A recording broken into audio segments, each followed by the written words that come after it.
کچھ لوگوں کو کچھ شبہات ہوتے ہیں. آج کل بہت عقل پرستی کا دور ہے. لوگ بہت عجیب اس قسم کے اشکالات کرتے ہیں. کہتے ہیں کہ یہ تو ہو ہی نہیں سکتا کہ کوئی انسان آسمانوں میں اڑتا رہے پھر اس کو اتارا جائے. یہ کیا بات ہے؟ یہ تو بالکل خلاف عقل بات ہے. یہ تو کبھی لاجیکل بات نہیں ہے، ریشنل نہیں ہے، سائنٹیفک نہیں ہے. انگریزی کے الفاظ بول کر بولے والے لوگوں کو یہ تاثر دینا کہ ہم بہت ہی سمجھدار اور دانشور لوگ ہیں، یہ ایک گمراہی اس طرح کی بہت سی پھیلانے کی کوشش کی جاتی ہے. اور خاص طور پر دلچسپ بات یہ ہے کہ جن لوگوں نے عیسیٰ علیہ السلام کے دوبارہ آنے کا انکار کیا ہے، یہ زیادہ تر وہی لوگ ہیں جنہوں نے آگے چل کر خود اپنے آپ کو مسیح موعود قرار دیا، جیسے مثلا غلام احمد قادیانی. اور وہ لوگ عام طور پر عقلی قسم کے اشکالات کر کے ہمارے انگریزی داں جدید تعلیم یافتہ طبقے کو متاثر کرنے کی کوشش کرتے ہیں. میں چند باتیں عرض کرنا چاہتا ہوں، اپنے علماء ہی کی لکھی ہوئی اور انہی سے سنی ہوئی باتیں عرض کر رہا ہوں. ایک بات تو یہ کہ یہ کس بندے کے بارے میں کہا جا رہا ہے، ذرا ان کو سوچیے. ان کی تو پیدائشی عجیب و غریب طریقے پر ہوئی تھی اور اس پر ہم سب کو ایمان ہے، سب کا ایمان ہے ہم کہ فرشتے اللہ کے جبریل امین کے توسط سے ان کی ماں حضرت مریم صدیقہ کے وطن میں وہ آ گئے تھے. کسی مرد نے حضرت مریم کو چھوا بھی نہیں تھا، وہ تو کنواری تھی، ان کا نکاح بھی نہیں ہوا تھا، اور کسی غیر مرد سے ان کا معاذ اللہ تعلق بھی نہیں ہوا تھا. وہ تو بہت معجزانہ طریقے پر پیدا ہوئے. اور پیدا ہونے کے فوراً بعد کیونکہ جب مریم علیہ السلام اپنے بچے کو لے کر بستی میں آئیں تو برادری اور بستی کے لوگوں نے ان کے بارے میں بڑے نامناسب خیالات کا اظہار کرنا شروع کر دیا، اور معاذ اللہ یہ بہتان لگانے لگے کہ جیسے یہ بچہ جو ہے وہ حلال کا بچہ نہیں ہے، حرام کا بچہ ہے. تو اللہ نے اپنی بندی مریم کی پاک دامی کے اعلان کے لیے اس نومولود نئے پیدا ہونے والے بچے کو بولنے کی قدرت دے دی تھی. یہی بچہ جس کے بارے میں ہم کہہ رہے ہیں کہ وہ اتریں گے، ان کا دوسرا معجزہ یہ ہوا کہ وہ ماں کی گود میں تھے ابھی، اور انہوں نے صاف صاف بات کرنی شروع کر اور اپنے بارے میں اور اپنی ماں کی پاک بازی کے بارے میں ایسے کلمات بولے. تو یہ کسی عام انسان کے بارے میں نہیں کہا جا رہا ہے بھائی. ایک ایسا انسان جو شروع سے آخر تک خلاف عادت طریقے پر اس کا وجود اللہ نے بخشا ہے، اس کو عام قاعدے قانون کے تحت اس کی تو پوری زندگی ہی نہیں گزری، اس کا وجود بھی غیر معمولی طریقے پر ہوا. پھر آئندہ چل کر کیا اللہ نے اس کو روحانی قوتیں دی. اللہ اکبر. ایک مٹی کے پتلے سے پرندے کی شکل وہ بنا دیتے تھے اور پھر اس پر دم کر دیتے تو وہ زندہ پرندہ بن کر فضا میں اڑ جاتا تھا. کیا زندگی، کیا روحانی طاقت تھی ان کے اندر. ایک بالکل بے جان وجود کے اندر زندگی کا منتقل کر دینا، اللہ تعالیٰ نے ان کو یہ طاقت بھی عطا کی.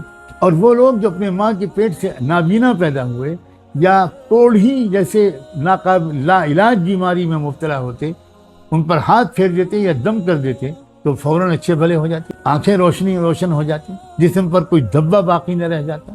حد یہ ہے کہ وہ مردوں کو زندہ کر دیتے تھے. احیی الموتى باذن اللہ. غور کریں، اس شخصیت کے بارے میں کہا جا رہا ہے کہ وہ آسمان سے اتریں گے. تو اگر یہ عجیب بات آپ کو بہت ناقابل قبول لگ رہی ہے تو پھر جرأت کیجیے اور پچھلی تمام باتوں کا انکار کیجیے. معاذ اللہ. کہیے کہ ہم نہیں مانتے کہ عیسیٰ علیہ السلام بغیر باپ کے پیدا ہوئے. کہیے کہ ہم نہیں مانتے کہ وہ بچپن میں انہوں نے اپنی ماں کی پاک دامی کی گواہی دی تھی جبکہ وہ نئے پیدا ہوئے تھے، نومولود تھے. کہیے کہ جو معجزات ان کے قرآن نے بیان کیے ہم وہ بھی نہیں مانتے. پھر قرآن بھی یہ بھی تو بیان کرتا ہے کہ جب ان کی قوم نے ان کو جھوٹا مدعی نبوت قرار دے کر ان کو سزائے موت دلوانے کا فیصلہ کیا، سولی میں چڑھوا کر سزائے موت دلوانے کا فیصلہ کیا، اور وہ تو یہ سمجھتے رہے کہ ہم اس میں کامیاب بھی ہو گئے. لیکن قرآن بیان کرتا ہے کہ عیسیٰ کو تو وہ یہودی پا ہی نہیں سکتے تھے. اللہ تعالیٰ نے ان کو اپنی خاص قدرت سے چپکے سے آسمانوں کی طرف اٹھا لیا، ایک وقت تک کے لیے ان کو آسمانوں پر رکھنے کا فیصلہ فرمایا. تو اس وقت بھی تو وہ معجزانہ طور پر بچ گئے تھے.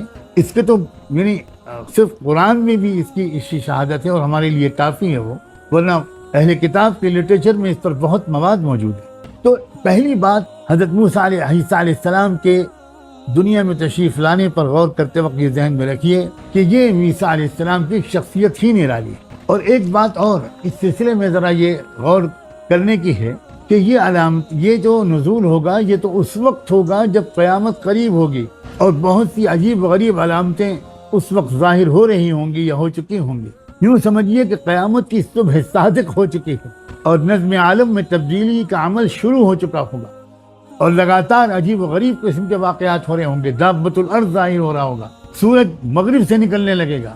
تو یہ سب ایک عام دنوں کے، نارمل دنوں کے بالکل واقعات نہیں ہیں۔ شخصیت بھی غیر معمولی ہے اور زمانہ بھی غیر معمولی۔ اس زمانے میں ایک یہی واقعہ، یہ انہونی نہیں ہوگی، بہت سی انہونیاں ہوں گی۔